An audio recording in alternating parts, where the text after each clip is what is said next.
Kuna wale ambao huwa wanaishi na majirani zao kwa mashindano. Yaani akisikia, yaani hata kupika huwa ananusa kwanza jirani kapikaje.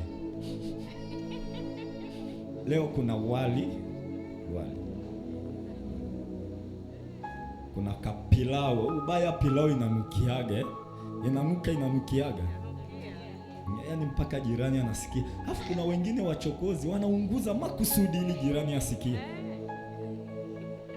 Alafu kuna yule anaendeshwa na jirani. Ngoja nikuambie mtu wa Mungu. Endesha maisha yako na Kristo.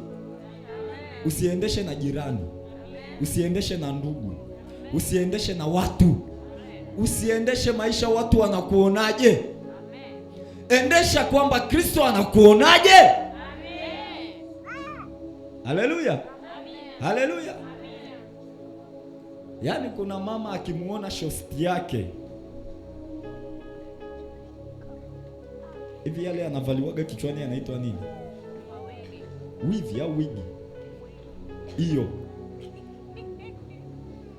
Akiona shosti yake kavaa la milioni, siku hiyo halali na mume wake vizuri. Yaani siku hiyo atalala, utazani anaomba. Naomba vipi, unatafakari neno? Wigi.